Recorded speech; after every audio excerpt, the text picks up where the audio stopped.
Bienvenidos a esta nueva entrega de Cuba Encuentro con la Memoria, del Instituto de la Memoria Histórica Cubana contra el Totalitarismo, dirigida por Wenceslao Cruz, uno de nuestros directores.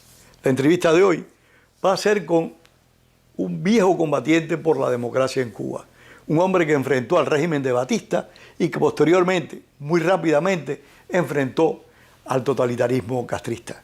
Me refiero a Tony Artiles, un ilustre santaclareño que tiene mucho que contar, y con él vamos algunos a aprender como yo y otros a recrear la historia que ya conocemos. Tony, bienvenido. Muchas gracias por invitarme. Tony, tú fuiste herido en combate. Cuéntanos cómo fue esa experiencia. Bueno, yo estaba alzado en el Escambray con el directorio revolucionario. Estaba en una guerrilla que dirigía Raúl Nieves Mestre. Y entonces, el día 28 de diciembre del año 58, estando en Mataguá, salimos de Mataguá como a las 9 de la mañana para entrar para tomar Santa Clara. Salimos por la carretera de Manicaragua y al entrar a Santa Clara, en una encrucijada que hay entre la carretera de Manicaragua y el Paseo de la Paz, que se unen en una cuchilla, ahí nos atacó la aviación.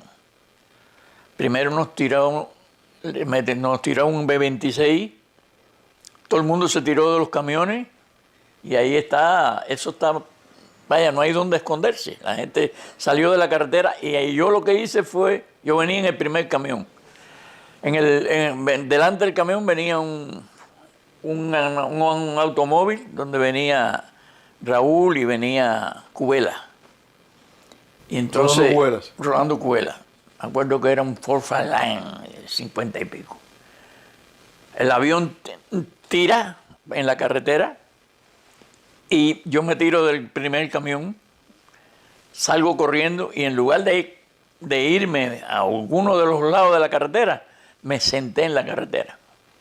Me senté con las piernas así y cogí el Springfield, porque en ese momento empezó a tirar la avioneta, la 30 aquella, que le habían puesto una ametralladora 30 en la puerta, y entonces empezó a tirarnos.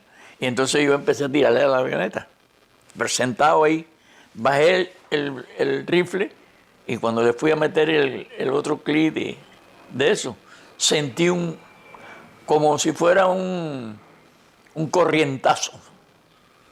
Pero no me dolió nada ni nada de eso.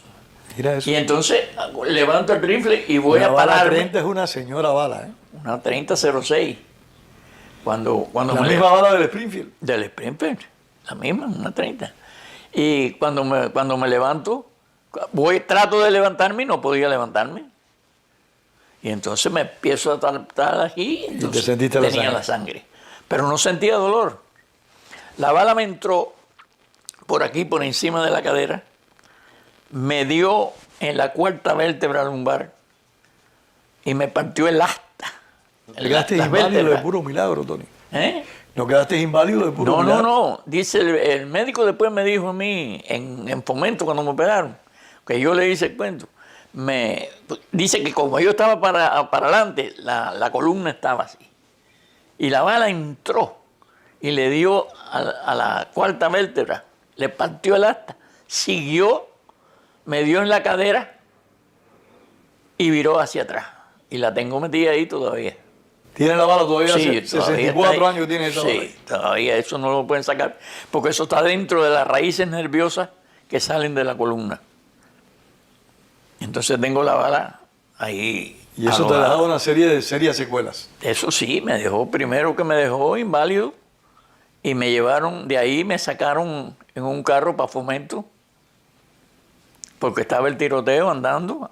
El avión siguió tirando, el B-26, y me montaron en un carro, salimos por la carretera de Nicaragua y antes de llegar a Mataguá, nos metimos en un camino vecinal que iba para Minas Bajas. Yo recuerdo ese avión, Tony, porque yo estaba en casa de mis primos, Ana Pérez, que falleció hace poco, a quien nosotros decíamos Mime, ahí en la calle Virtudes, esquina Las Flores, una casa de 2 plantas, y nosotros subíamos arriba, a una especie de penthouse, como se dice hoy en día. Y desde ahí con mi primo Titi, que también ya falleció, los veíamos a ustedes bajando, entrando a la ciudad con unos binoculares, y veíamos al avión disparando. Pero no pensaba yo, ni imaginaba que después íbamos a coincidir en el presidio. Cuéntame, ¿cómo fue que siendo oficial del Ejército Rebelde te viraste al régimen de los Castro? Bueno, yo estuve 1 año en el hospital. Al año, a los 8 meses por ahí, empecé a caminar poco a poco. Me dieron de alta en diciembre del 59.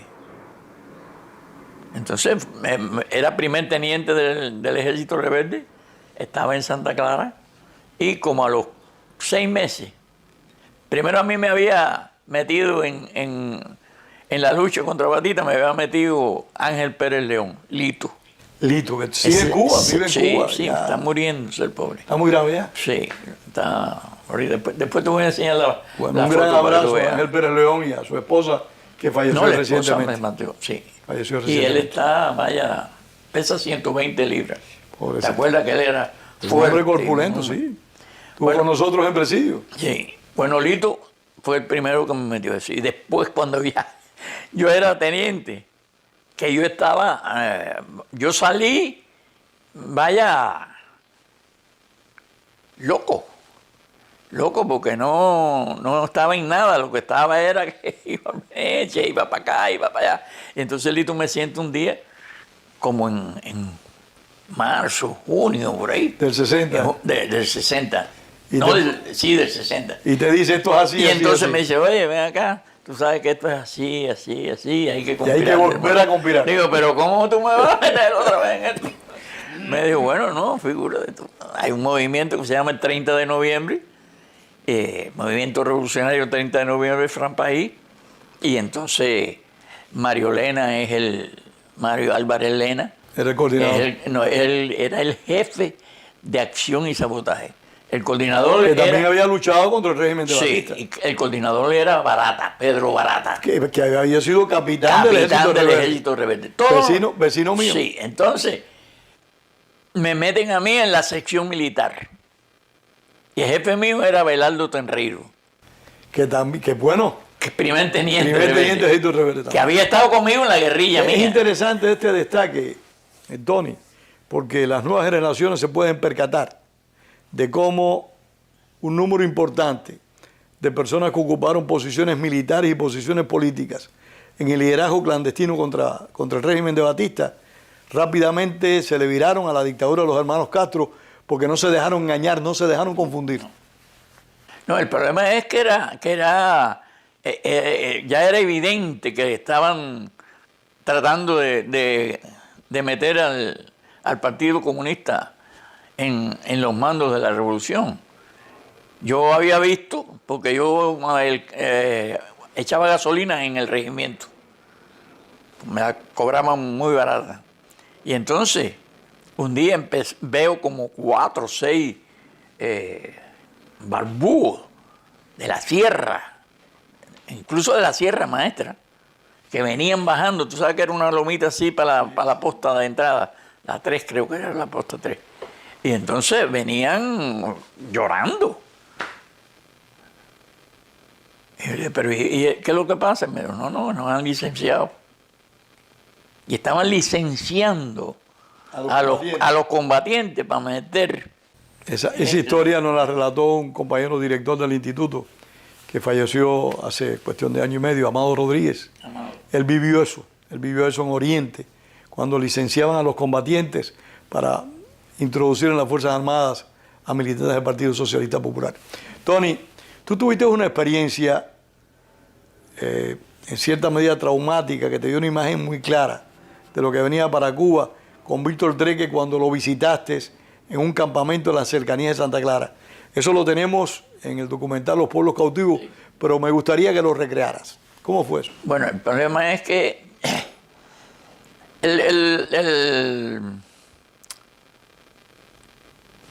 la acción mía dentro del movimiento era de captación de oficiales del Ejército Rebelde, o de miembros del Ejército Rebelde, o de gente del 26 y del directorio, acercarme a ellos. Para introducirle en el tren.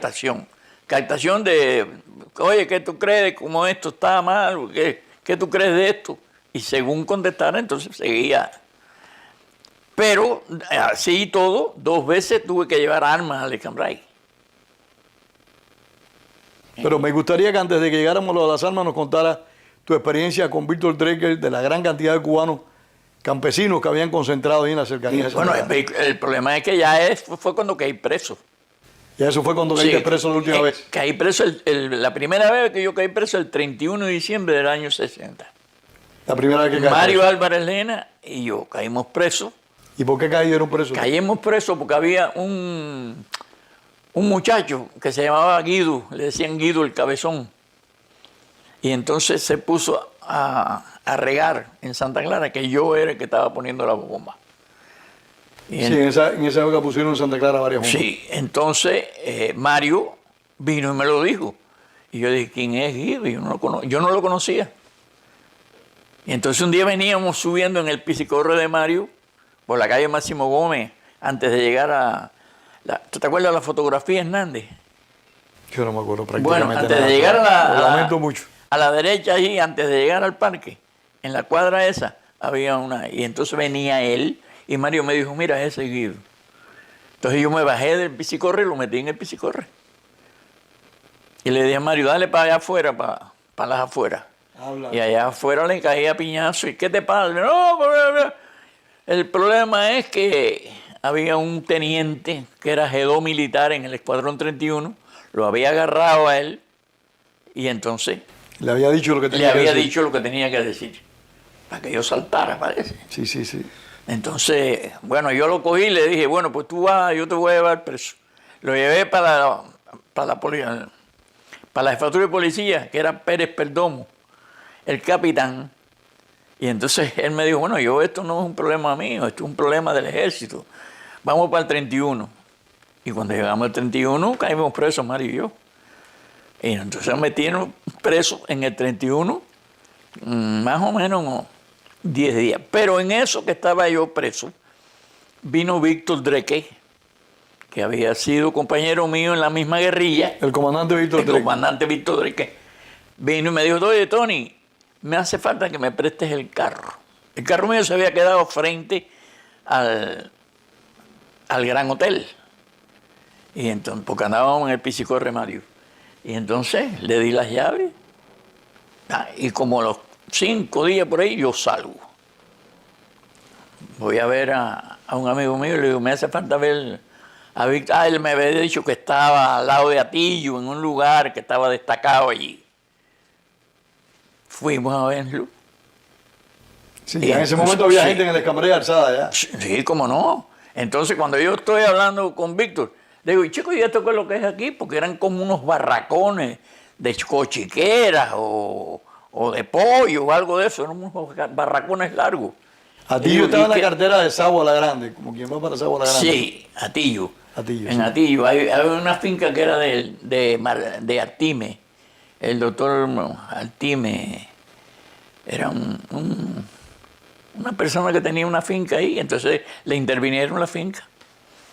Y él estaba allí, y yo le dije, bueno, pero un comandante, él cuando eso era capitán todavía.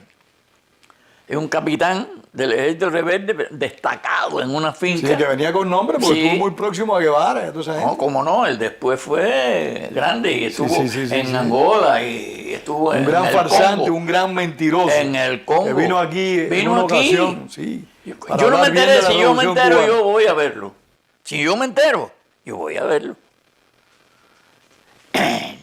Porque entonces yo le pregunto, oye, Víctor, ¿qué tú haces aquí? ¿Qué es lo que es esto?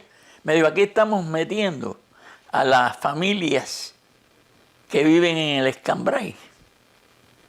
Sacándolas del Escambray y metiéndolas aquí. Digo, ¿pero y eso por qué? Dice, bueno, porque el problema es que esta gente, para que no le den comida a los alzados. Sí, la política de Valeriano Weyler. Sí. Entonces eso fue lo que le dije yo. Le dije, pero ¿y esto? A ver, ¿dónde están? Entonces fuimos a un barracón. Pedro, era un barracón largo y lo habían dividido con sacos o sábanas, haciendo como unos cuartos. Y en cada cuarto de eso había una familia entera, tirada en el suelo. Y entonces salimos de allí y yo le dije, coño, madre, Víctor, esto es el peor que lo que hizo Valeriano Weyler. Pero no, ¿pero por qué? Digo, pues sí, porque Valeriano Weyler sacó a la gente del Escambray, pero las metió en las ciudades. No las prendieron, las dejaron en las ciudades. Pero esto es, ¿qué van a hacer? Tenían presa y gente que no habían delinquido. No, nada, no habían hecho nada. Eso fue una cosa preventiva. Pero tenían ahí niños, mujeres, viejos. Tony, continúa entonces, ¿cómo fue después de esa experiencia? Me imagino que te comprometiste aún más en la lucha, ¿no? Aún más todavía. Y fue cuando yo empecé ya, que ya yo lo que quería, ya no hacer el trabajo que estaba haciendo de captación, sino hacer algo más. Entonces, Mario me mandó 2 veces al Escambray a llevar armas. ¿Cómo fueron? Cuéntanos esa experiencia. Bueno, la primera vez que fui con un primo hermano mío que se llama Rafael Pérez, que murió el pobre, y entonces fuimos al Escambray, tuvimos contacto con una guerrilla, fuimos a una casa de un campesino, bajaron. La guerrilla. La guerrilla, a la casa del campesino. ¿Quién comandaba la guerrilla?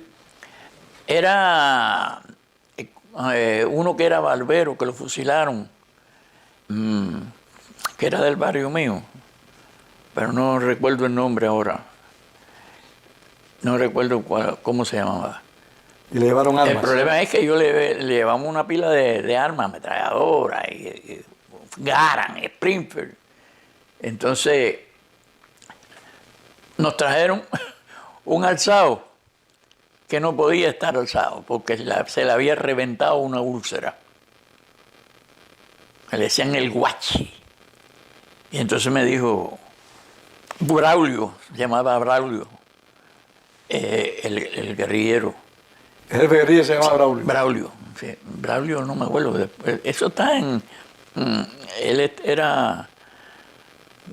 había sido barbero ahí en Santa Clara. Entonces me dice, tienes que llevarte a este hombre para Santa Clara. Bueno, móntalo en el carro.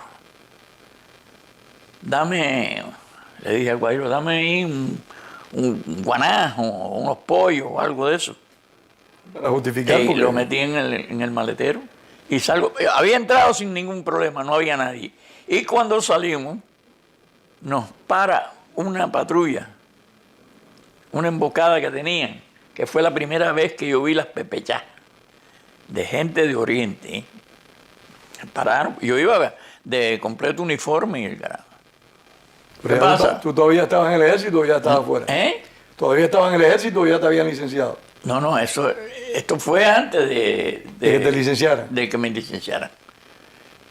Entonces me pararon, pero yo, al final yo estaba aquí alzado, vine un guajiro aquí, a ver si me daba unos pollos, abrí el maletero, los pollos, ok, pan, y me dejaron pasar.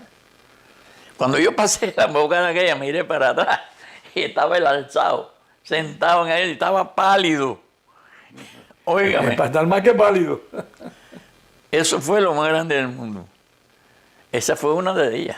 ¿Y la segunda vez que llevaron armas, cómo fue la La experiencia? segunda vez que llevábamos armas, la llevamos... ¿Al mismo lugar, al mismo jefe de guerrilla? No, la llevamos por la carretera de Nicaragua. Hay un lugar que nosotros habíamos estado alzados ahí que se llamaba Minas Bajas. Y entonces eso estaba metido para adentro. Eso es más atrás del cementerio. Sí, entonces ahí en Minas Bajas había una guerrilla y le llevé armas. Pero esa sí no sé quién era porque ni vi a los guerrilleros. Esa la dejé en una tienda y me fui. Tony, ¿y esas armas ustedes cómo las conseguían? Esas armas eran de mucha gente que había estado alzado, había guardado Contrabatistas. Contrabatistas. Y entonces la dieron. Yo tenía un Springfield y un Remington 3006 con mirilla telescópica. Entonces esa fue una de las armas que fueron para allá. Y entonces unas Thompson que me dio Abelardo Tenreiro. Abelardo Tenreiro también falleció. También falleció. Y la mujer también, la mujer Noemí Abreu. Sí. Entonces, nada, me licenciaron y me metieron 6 meses de prisión domiciliaria. Porque el problema es que yo no pertenecía a Santa Clara como oficial, yo pertenecía a la compañía número 1 de mutilados de guerra. Como yo era mutilado de guerra, yo cobraba por La Habana. Y entonces todo lo mío era por La Habana. Pero te licenciaron sin vincularte a la conspiración. Me licenciaron sin prueba de que yo estaba en algo. ¿Me entiendes? El problema fue que me dieron una carta, un teniente allí que se llamaba Manuel del Peso, que era de Remedio, creo, comunista. Y era uno de los que estaba en la cosa de investigación y eso, en el Escuadrón 31. Entonces me da una carta y me dice, preséntate en el Estado Mayor con esta carta. Te vamos a buscar para buscarte un trabajo, porque tú estás dando vuelta aquí por Santa Clara y te estás reuniendo con elementos que son desafectos al gobierno. Ellos tenían sospecha de lo que tú estabas haciendo, Sí, pero no tenían elementos sólidos. Y también estaba el libro de que era mutilado de guerra y tú sabes, todavía cuando aquello había cierta consideración para ustedes. Cierta consideración. Y entonces, cuando yo voy para la casa, yo digo, ¿sabe Dios lo que dice esto? Entonces abrí la carta, la puse arriba de eso, tú sabes que el vapor la abrí, y entonces lo que decía, que recomendaban mi licenciamiento por alta conveniencia del servicio. Porque yo estaba con personas desafectas y caray, y que recomendaban que me buscaran un lugar donde ponerme. Tony, después que te licenciaron, ¿seguiste conspirando con el 30 de noviembre? Sí, yo seguí conspirando con el movimiento. Yo seguí conspirando hasta, te voy a decir, hasta el 62. A principios del 62 cayó preso toda la coordinación del movimiento. ¿En Santa Clara? En Santa Clara. Cogieron preso el coordinador que se llamaba Machito Torrado. No lo conocí. No conocí, era carnicero también. Y entonces cae preso y se desaparece Machito y nadie sabía de él.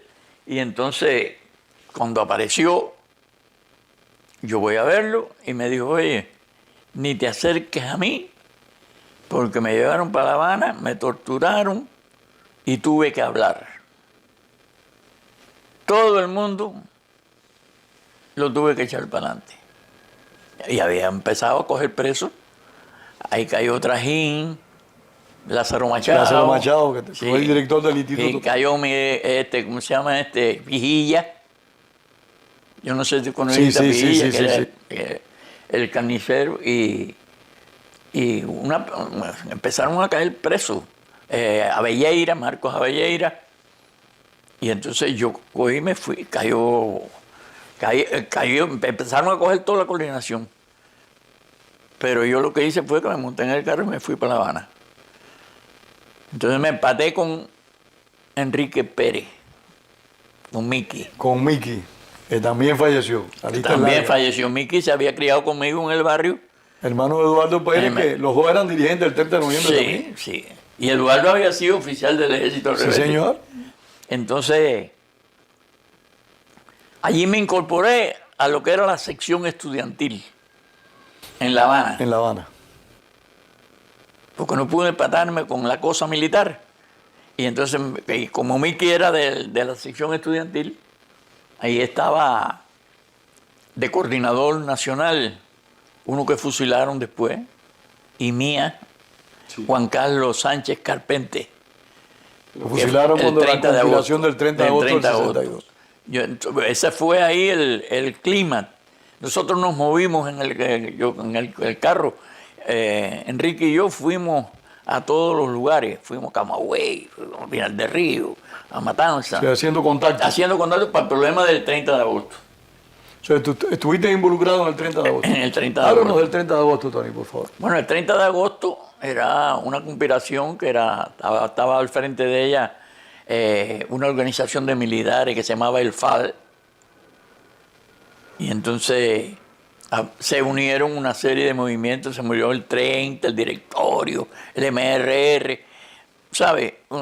Todos los movimientos combatientes se unieron. Entonces era demasiado aquello, era demasiado tan grande la cosa que por algún lado tenía que explotar. El 30 tenía una pila de gente infiltrada.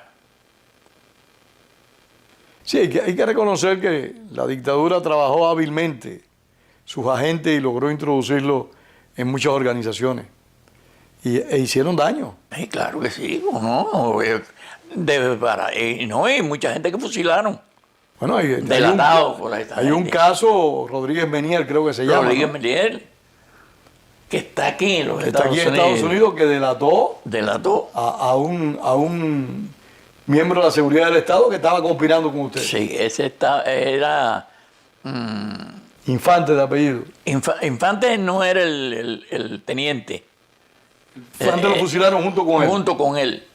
Pero no hicieron nada tampoco, los fusilaron porque Rodríguez Menier fue el que los indujo a poner una bomba en un registro telefónico. Lo provocó a que pusieron una bomba. Sí, lo provocó. Y entonces cuando llegaron al lugar, los cogieron presos. Y por eso lo fusilaron. Así que no había eso y los fusilaron a los dos. Y Rodríguez Menier, tengo entendido, bueno, él tiene unos 2 libros publicados, yo creo que los tengo por aquí. Sí. Después fue coronel y sí, no sé qué cosa. Estos servicios grandes de la dictadura. Sí, y después salió al exterior, no sé en qué, si fue algo, y se asiló aquí en los Estados Unidos. Nunca se supo dónde estaba viviendo, y yo creo que todavía no se sabe.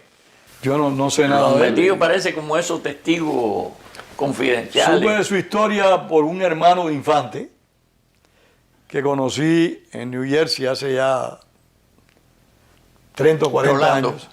A Rolando. Sí, que nos contó la experiencia de su hermano. Sí. De cómo habían fusilado a su hermano y a un oficial de la seguridad del Estado. Sí. Que estaba conspirando sinceramente con ustedes. Ese era el que no... y este lo echó para adelante. Por eso cogieron a Rolando, a Infante y a él. Él fue quien tuvo el que los llevó a la muerte fue él, Rodríguez Menier. Y cuéntanos, Tony, ¿cómo sigue la cuestión del 30 de noviembre? Bueno, ahí estábamos con el problema del 30 de agosto y un día o dos antes empezaron a coger gente presa. Cayó el coordinador nacional. Frank, que lo fusilaron. A Frank, que lo fusilaron, el comandante Frank.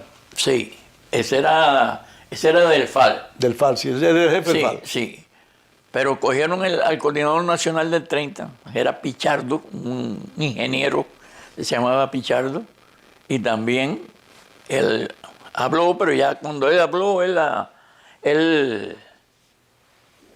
ya estaba todo sabido por el sí, el gobierno ya conocía todo lo que había. Ya conocía todo lo que había. Entonces cogieron a a Sánchez Carpenter, a Mía, y a Juan Carlos Montes de Oca. Hermano de Montes de Oca que vive, que está aquí, que después se alzó en Matanzas. Sí, Montes de Oca también fue oficial del ejército. También fue oficial del ejército, sí. Entonces, Montes de Oca y el otro era Sierra Louro. Sierra Louro fue uno de los que estaba infiltrado. Infiltrado no, él lo cogieron y él lo comprometieron a delatar a la gente del 30. ¿A quién? A la coordinación del 30. ¿Pero a quién? ¿A Sierra? A Sierra, sí. Y entonces Sierra Louro se llama. Y entonces, él, cuando lo sueltan, él se lo dice a la gente. Se lo dice a la coordinación, le dice, oye, me estoy en esto. Tuvo el coraje. Entonces lo cogen y lo quieren matar. Y entonces hay alguien que dice, no me recuerdo quién fue el que dijo, no, si él hizo eso, vamos a hacerlo como un doble agente, tú sabes. No, tuvo el coraje sí. de decir. Bueno, después lo fusilaron cuando el 30 de agosto. ¿Lo fusilaron también? Sí, fusilaron los tres del movimiento. Sierra era nacional de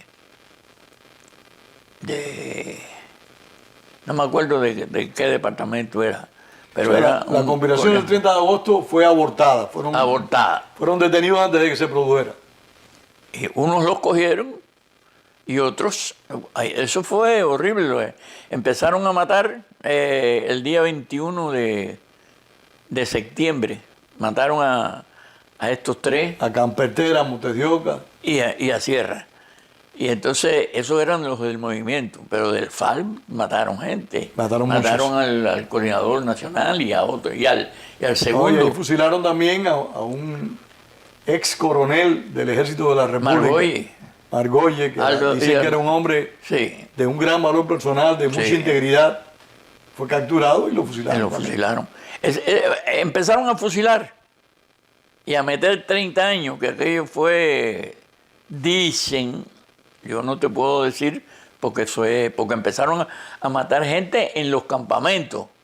Porque era una conspiración cívico-militar. Cívico-militar, pero la parte militar tenía gente en los campamentos del ejército rebelde. Y entonces, como fueron delatados y esto, mataron gente que nadie supo que lo mataron. Eso me han dicho a mí, que mataron gente de la Marina y del Ejército. De la Marina la Marina y del Ejército, que nunca se ha conocido cifra ni número. No. Porque la dictadura los ha manipulado en silencio, como todas las cosas que ellos hacen. Esa fue una matanza enorme. Ahí ¿quién dice que...? Ahí caíste preso. ¿Eh? Ahí caíste preso. No, ahí me escondí. Ahí eres un sobreviviente. Un sobreviviente. De eso salimos Enrique Pérez y yo. Se liberaron de eso. Enrique fue uno de los que me avisa a mí. Entonces, oye, pasó esto, están cogiendo a Fer. El otro fue Aníbal. ¿Tú conoces a Aníbal? Que está aquí en Miami también. Sí. Aníbal es el nombre de guerra de él. De él, sí. Manuel Fernández Grande. Sí. Manuel Fernández Grande era coordinador nacional obrero. Y entonces había mandado a paralizar, y cogieron los obreros de la pública, los camiones y las motoniveladoras y cerraron todas las entradas de La Habana. Lo hicieron. Lo hicieron y dejaron los equipos allí y se fueron. Entonces, cuando empezaron a coger, Manuel una también, forma de protesta en contra del gobierno. No, era tomar el gobierno. El 30 de agosto fue una revolución dentro de la revolución. Pero llegó a concretarse, eso llegó a hacerse. No, llegaron a hacerse cosas. ¿Cómo cuáles? Esa fue una de ellas. Que yo... Coger los vehículos de la construcción. Sí, y cerrar las entradas, bloquear las entradas de La Habana. Eso fue la parte de los obreros. ¿Y qué más se hizo, Tony? La parte... Nada, fueron a una estación de policía, tomaron la estación de policía y salió un sargento que estaba metido en la conversación, dijo, no se metan porque hay una 30 en la puerta esperando nada más que entren. Esto está delatado. Oh. Porque el problema también es que había mucha gente que estaban dentro que ellos no lo pudieron sí, porque tampoco son adivinos ni magos. Claro, y entonces avisaron también que hubo gente que no pudo hacer nada, no. La redada fue completa en todos los movimientos. Entonces el que no cogieron preso estaba huyendo. Aníbal se metió en una embajada. Y entonces Enrique y yo teníamos un plan de entrar a la embajada de Brasil con los que estaban huyendo en La Habana, habíamos 6 o 7. Y entonces yo iba a entrar con el carro por el costado de la embajada. Había una puertecita chiquita que no era la entrada grande. Y entonces íbamos a quitarle las 2 puertas del carro, la del chofer y la de atrás. Y entonces tirar el carro contra el muro para hacerlo como una barrera, porque en la esquina había un soldado y en la otra esquina había otro. Y esos soldados tiraban rápido, y que recordar lo que ocurrió en la embajada del Perú. Sí. No lo dudaban, tiraban enseguida. Entonces tenía yo que entrar a la embajada para entonces preparar el plan y poder buscar cómo abrir la puerta esa para cuando se tirara el carro contra el muro, se tiraran y entraran por la puerta aquella. Entonces, el día 17 de octubre del 63. Del 62. Del 62. Del 62. Porque aquello fue en agosto, estuve escondido. Me metieron guapearon bastante. En una casa que estaba, era de una embajada, pero estaba vacía, frente a Coney Island, por allá. Y entonces, habíamos como 6 o 7 escondidos allí, de diferentes lugares. Había gente que estaban huyendo de Oriente. Y entonces yo estaba metido ahí, hasta que me avisan que fuera a la embajada. Viene Enrique y me recoge. Yo fui con esto, de traje iba. Ya Eduardo Pérez en ese momento estaba preso. Ya Eduardo estaba preso. Israel Abreu también estaba preso. Pues toda esa gente cayó a principios a final del 61, por ahí. Empezaron a caer toda esa gente, cayó Irán González. Entonces, el plan era que yo entrara, preparara las condiciones para que ellos pudieran tirar el carro contra el muro ese. Me llevó Enrique Pérez y Nieves y Llobre, que también tuvo presa. Era la mujer de Aceituno. Sí, la primera esposa de Aceituno. Sí. Entonces, eso está en G, no me acuerdo cuál es la calle, pero es la avenida G. La Embajada de Brasil. Sí, la Embajada de Brasil. Se suponía que había una persona allí que era el segundo de la embajada, que era de apellido Mestriño, que era el que iba a facilitarme la entrada. Me habían dicho que yo llegara a la puerta y dijera, yo tengo una entrevista con el señor Mestriño.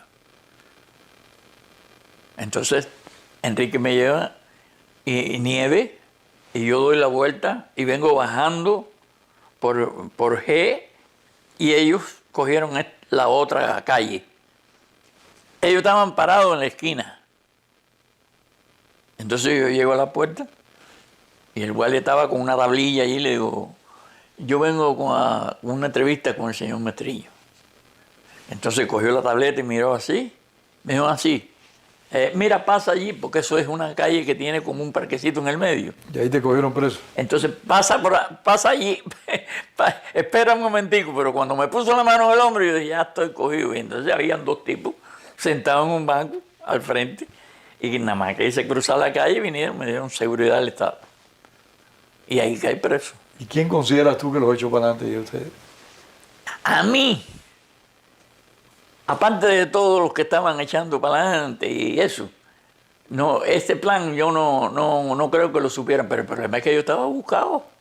Yo estaba huyendo de Santa Clara. ¿Verdad que sí? Tú estabas identificado. Sí. Y tú te identificaste entonces, como Tony doy Artile. mi nombre y entonces parece que dijeron, ahí está. ¿Y eso que no te cambiaste el nombre? No sé, porque me dijeron que era nada más que entrar, que no había problema ninguno. La confianza. Y entonces, bueno, ahí llegué y me cogieron los dos tipos, me montaron en un carro y me llevaron para Quinta y 14. ¿Y la otra gente? La otra gente siguió de largo. Se quedaron al garete, no pudieron hacer nada. Qué horrible eso. Entonces en Quinta y 14 me metieron en Quinta y 14 y me pusieron un cuarto allí con un aire acondicionado que estaba que mataba. Al menos mal que yo andaba de traje, de mi saquito, pero estaba temblando. Y me saca el interrogador y me siento, me dice, ¿qué tú ibas a hacer en la embajada? Y digo, yo iba a asilarme. Ah, sí, ¿y eso por qué? Y digo, porque a mí me están buscando. Sí, ¿y por qué te están buscando? Y digo, porque yo pertenezco al movimiento revolucionario 30 de noviembre, FRAMPAI. Y hace 8 meses que estoy aquí, porque el problema mío era irme para Santa Clara, no quedarme en La Habana, porque en La Habana nadie me conocía. Y entonces me dijo, sí, te estamos buscando. Ellos te estaban preguntando lo que ellos sabían. Sí, digo, yo estoy aquí hace 8 meses. ¿Y con qué tú estabas aquí? Yo no estaba aquí, yo tenía un contacto de un tipo que se llamaba Mickey. Y era el que me contactaba a mí, el que me movía y el que me vio el problema del asilo. Pero tú estabas integrado. No, yo no estaba aquí integrado al movimiento, yo estaba aquí huyendo. Porque lo que quería era irme. Ya habían cogido a toda la gente en Santa Clara, todos los compañeros míos estaban presos. Y entonces lo que quería era irme. Y entonces ok. Y me mandaron por una galera. Y al otro día me llamaron. Me dijeron, vas trasladado. Te tiraron para Santa Entonces Clara. me montan en un carro. O sea, no te cogieron nada en La Habana. No, nada. En La Habana nada, porque yo no conozco a nadie aquí. Yo conocí a Mickey. ¿Y quién es Mickey? Bueno, Mickey es un tipo así, que lo otro, que yo he tenido contacto porque yo, cuando estaba en Santa Clara, él fue a Santa Clara y yo lo conocí y tenía el contacto con él. Entonces me montan en una perseguidora esposado con un teniente y un tipo que iba para Matanza. Y nos llevaron, yo quisiera que tuviera eso, diciéndonos cosas, el oficial era, o el chofer, un oficial de seguridad y un guardia atrás. Entonces llegamos a Matanza, bajan al tipo que venía conmigo para entregarlo. Y al momento, a los 10 o 15 minutos, abren la puerta del carro y se me tira arriba un tipo. Y me saca del carro y me dice, coño, Tony. Y era Pacheco. ¿Tú te acuerdas de Pacheco? No me acuerdo. Sí. ¿Estaba preso ya? No, sí, no, pero Pacheco era el jefe de seguridad de Estado de Matanza. ¿Y tú lo conocías a él de antes? Yo lo conocía cuando yo estaba alzado, que hicimos una emboscada antes de llegar a Placeta. Y estábamos parando todos los carros y él venía en un carrito lleno de naranja y lo metimos para el callejón. Entonces él me vio caminando medio cojo y me dijo, ¿qué te pasa? Y digo, no, que las botas estas me molestan porque son nuevas. Y se quitó unas botas que traía de electricista de aquello, ¿te acuerdas? Que eran por aquí, así, que se amarraban así.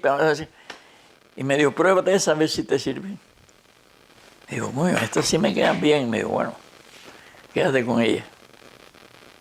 Cuando llegaste, yo lo conocí ahí en esa. Él no hizo nada, no se alzó, no conspiró. Y era el jefe. Y cuando vine a ver, era el jefe de seguridad del Estado en Matanzas, la provincia, aquello, que era provincia todavía. ¿Y te abrazó cuando llegaste ahí? Sí, me llevó para la oficina y le dijo al oficial, oye, me quítale las esposas, que este es un combatiente, un mutilado de guerra, si hizo algo que lo fusilen. Pero mientras no lo fusilen, tú lo tienes que tratar. Bueno, por lo menos se portó caballerosamente. Me portó bien. Entonces hizo una carta para Aníbal Velá. Que era el jefe de la seguridad en Santa Clara. En la villa. Un perro de presa. Aquello era, le mandó a decir esto a él porque yo iba para seguridad de Santa Clara. Un burguesito metido comunista. No, aquello era... No era nadie. Del corte de los hermanos de la Guardia. Pedro, toda la gente que después estaba allí en los mandos, en ese tiempo, nadie había hecho nada. Aldo Díaz Guadarrama, sí, señor, que era grande porque el hermano lo mataron en Santo Domingo. En base a eso. Y entonces él, en base a eso, estaba el curita. José García Beltrán, uno de los tipos más sinvergüenzas que yo he conocido. Bueno, antes de yo entrar al 30, para retrotraerme, antes de yo entrar al 30, un día Lito me dice a mí, mira, coge la mitad, era un dólar, un peso. Me dijo, coge la mitad de este peso. Ve tal día, a tal hora, al instituto, a las 8 de la noche. Me voy vestido de teniente. Yo era teniente cuando eso, ahí toco, me abren, me doy la mitad del peso. Aquello era una conspiración. Llego a un salón y estaba Goro Enomoto, que fue jefe personal de Obras Públicas. Estaba Abelardo Tenreiro, que había sido compañero mío en la guerrilla. Estaba el curita. Pero el curita, pero Lito te dio eso ¿para qué? Para ir a una reunión una reunión clandestina. En contra del régimen de Castro. Para hablar, no, porque el problema era que querían cambiar al coordinador provincial de las villas, que era Quino Torres, era coordinador del 26. Que había tenido disgusto con Fidel Castro. Sí, entonces lo querían cambiar. Creo que Quino Torres se suicidó sí, como consecuencia de esa situación. Lo cambiaron y entonces trajeron a Nicaragua. Sí. El comandante Iglesias, ¿te acuerdas? Sí. Carlos Iglesias, el comandante de Nicaragua, que era comunista, la gente sabía que era del partido. Y entonces era una resistencia por eso. Por el lío de que iban a cambiar al coordinador del 26. Pero el problema era que se acordó allí todos los comunistas en Santa Clara caerle a palo en la calle. ¿Pero qué hacía el cura en esa reunión con estaba en eso también. Estaba en eso. Que los comunistas querían cogerse el 26. ¿Y él estaba en contra de eso? Él estaba en contra de eso. Eso, ya te digo, eso fue antes de que yo estuviera en el 30 de noviembre. Fue una sola reunión. Al otro día por la mañana vino un jeep y me dijo, oye, te quieren ver en el regimiento. ¿Ahí había infiltrado en esa reunión también? Bueno, por eso cayó todo el mundo. Cayó todo el mundo, pero a mí lo que hicieron fue, como eso era un problema político todavía. E interno. Sí, interno. Estaba Papito Selguera, de comandante de... Has mencionado una playa de canallas que realmente... Bueno, fíjate que entré al despacho y me dijo la secretaria, óyeme, espérate un momentico que lo voy a avisar. Me dijo, entra. Y cuando entré, me dijo, desde mentarme la madre, y entonces fue tú no puedes estar metido en eso, tú eres un oficial del ejército, el ejército no se puede meter en problemas políticos. Estabas en una reunión con fulano, mengano y ciclano y no puedes estar en eso. Nosotros no podemos meternos en nada de eso. Eso te lo dijo Papito Eso Selguera. me dijo Papito Selguera. Qué tipo más descarado. Siempre lo fue, pero ahí lo ratifica. Entonces cuando yo salí, entraba a Belardito en Terrerio. Que también y me le dijo, ¿qué metieron la pasó? misma Y digo, historia. te van a encender. Te van a encender cuando entres ahí. Esa fue la primera, el primer tropiezo que yo tuve, pero después fue cuando yo me incorporé al 30 de noviembre. Pero toda esa gente se quedó. Vitico, el curita, aquel del artesano, Ariel. Ariel, el hijo del dueño del artesano. Toda esa gente estaba metida allí, en esa reunión, que iba para darle palo a los comunistas en la calle. Y después los comunistas se los comieron. O Después. ellos se dejaron comer. Sí. Cualquiera de las dos cosas. Pero muchos de ellos fueron después, cuando yo salí, el curita era jefe de no sé qué cosa, del INRA. El cura llegó a ser embajador de Cuba en Panamá. Sí. Y ocupó posiciones importantes y era un represor. Un represor nato. Ahí en el Instituto de Segunda Enseñanza, donde estudiábamos nosotros. Era un represor. Eran gente abusadora. Abusadora. Más que ninguna otra cosa. Tony, ¿y cómo es esa prisión, estando tú herido, con un problema serio? ¿Cuántos años estuviste preso? Yo estuve preso casi 10 años, estuve 9 años y pico. ¿Y cómo fue esa prisión de tantos años con serios problemas de salud de carácter crónico? Eso fue donde me enseñó la vida que los hermanos no son solo de sangre. Y hay hermanos que no son de sangre. A mí todos los hermanos presos por problemas que yo tenía, los dolores, los problemas de las infecciones, todo eso fue los hermanos presos. Te ayudaron, te apoyaron. Que fueron los que me ayudaron. Sí, porque Yo la llegué, prisión estando uno sano es dura. Sí. Me imagino que con un problema de salud crónico. Yo llegué a Isla de Pino, a mí me juzgaron en Santa Clara a principios del 63. Me echaron 10 años y entonces en una cordillera que fue para Isla de Pino íbamos como 100 y pico. Nos llevaron hacia Cienfuegos y en Cienfuegos nos montaron en el avión para Isla de Pino. Cuando llegamos a Isla de Pino, nos tiraron del avión sin escalera ni nada de eso. Nos iban tirando. Experiencia compartida. Como si fueran bultos. Entonces yo no podía casi caminar, llevaba mi bultico. Sale, coge los camiones, hijo de puta, lo vamos a matar, que lo otro. Están en Isla de Pino, aquí no van a salir más nunca. Y entonces yo corriendo aquí se para van allá. a morir. Entonces pues, estás intimidado. Por muy bravo que tú seas, estás intimidado porque estás indefenso. Sí, no tienes. Y entonces salgo corriendo y cuando llego al camión, ya yo no podía subirme al camión. Y lo que hice fue así, levantar las manos, me dieron un planazo en el lomo. Y cuando yo levanté las manos, alguien me subió. Me cogieron de arriba y me hicieron así, ¡buit! Y me metieron en el camión. Esa fue la primera experiencia. La primera experiencia positiva. Cuando llegamos, que nos metieron en una... Cuando tú llegabas a la Isla Pino, ¿te acuerdas que antes de entrar para las circulares te metían en el archivo ese? Un calzoncillo en el suelo? Y entonces ahí fue donde me empaté con la boa y con el tambucho, que traían eso. Yo decía, ¿qué es esto? En la mano te la daban. Porque no había plato, no había nada. Fueron tiempos duros, pero la solidaridad de presidio realmente ayudó a pasar. Nos sacaron 12 de la cordillera aquella para la circular 1. La circular 1, cuando eso, estaban los oficiales de Batista, estaban los oficiales rebeldes, estaban los ingenieros. Personas... Sí. Entonces, sacaron 12 de nosotros. En una cordillera así, para pasar entre la circular, era la 3 y la 4. Y la 4. Pasamos por ahí y entonces empezaron, tú sabes cómo era, fulano.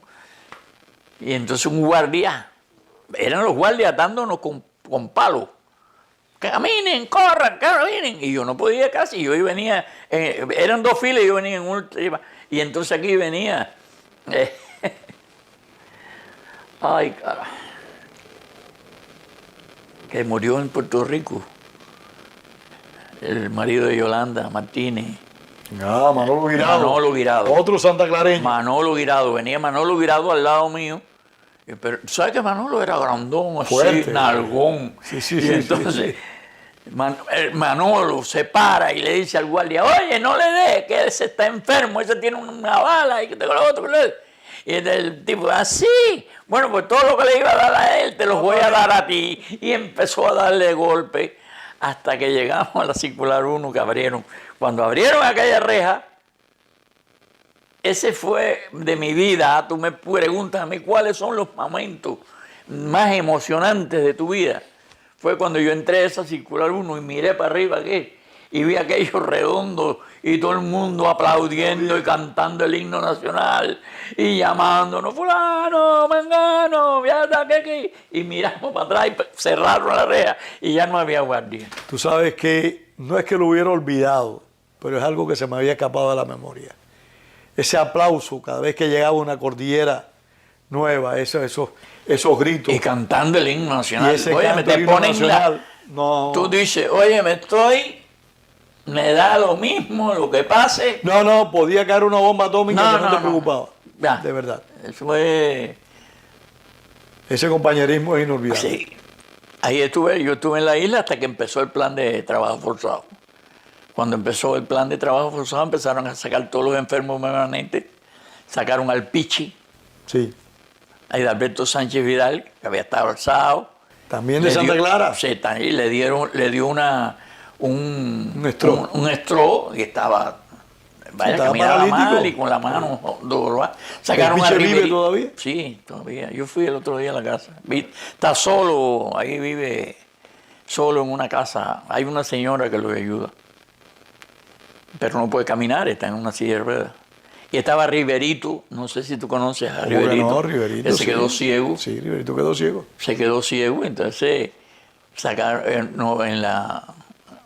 de los que me acuerdo, había uno que se llamaba, que había sido del gobierno de Batista, y tenía echado como 140 años, porque dicen que era del zinc, que no sé qué cosa. Y entonces tenía una enfermedad esa progresiva de los huesos. Y lo sacaron también junto con nosotros.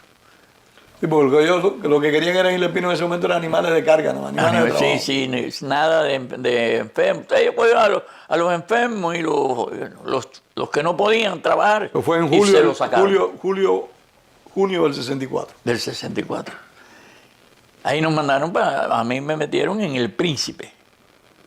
El Príncipe era una prisión de comunes, pero en la azotea había varios edificios que eran las enfermerías. Ahí estaba Sol Mercedes. Bueno, en El Príncipe murió Pedro Luis Boitel. Ahí. En El Príncipe murió Pedro Luis Boitel años más tarde. Sí. Ahí conocí yo al general, aquel que asumió el mando cuando Batista se fue, ¿cómo se llama? Cantillo. Cantillo estaba ahí, yo hablaba mucho con Cantillo. Lo conocí ahí en El Príncipe. Tony, muchísimas gracias. Realmente has tenido una vida dolorosa, pero muy interesante, muy movida. No puedes aburrirte. Y una vida que si me dicen, ¿qué tú quieres? Le digo, quiero volver a vivir esta vida. Porque yo vivo del cariño de mis hermanos y de mis recuerdos. No me interesa más nada en la vida, hasta que me muera. Y lo que puedo hacer, lo hago. Gracias, Tony. Gracias a ti. Tony, muy agradecido por esta entrevista, ha sido muy emocionante. He vivido mucho de ella, a la vez junto contigo y fue grato compartir este espacio. En nombre del Instituto de la Memoria Histórica Cubana, nuestra profunda gratitud por tu sacrificio y dedicación a la causa democrática cubana. Agradecido. Bueno, ese sacrificio no hay que dar las gracias por él. Eso, yo vivo orgulloso de cómo creo que cumplí con mi deber en la primera vez y en la segunda. te puedo decir que esa juventud que tú dices que conspiró al principio, era una juventud que tenía el mando y dejó todo por volver a luchar y traer la democracia y un gobierno honrado a Cuba. Libertad sobre todo. Sí, eso es algo que no se reflexiona con la profundidad que se debería hacer. Pero hay que decirlo, sí. Esos jóvenes que enfrentaron al régimen totalitario, muchos de ellos tenían algún tipo de poder, tenían algún tipo de preeminencia en la sociedad en esos tiempos y lo dejaron todo atrás para volver a luchar por la libertad y la democracia. Al igual que muchos que salieron para Estados Unidos, cuando vieron lo que estaba pasando en Cuba, regresaron a Cuba con las armas en las manos, fueron fusilados, murieron en combate o cumplieron largos años de prisión. A todos ellos, una profunda admiración y un profundo respeto. Y muchos que tuvieron que salir para el extranjero, pero tenían una hoja de servicio muy amplia, muy amplia. Muchos de ellos que si los hubieran agarrado, los hubieran fusilado. Tony, de nuevo, gracias y gracias a ustedes por haber compartido una vez más este Cuba Encuentro con la Memoria, Encuentro con la Historia. Próximamente les traeremos otra entrega que esperamos sea de su interés. Gracias también a nuestro director, Wenceslao Cruz, quien hace posible estas entrevistas. Gracias.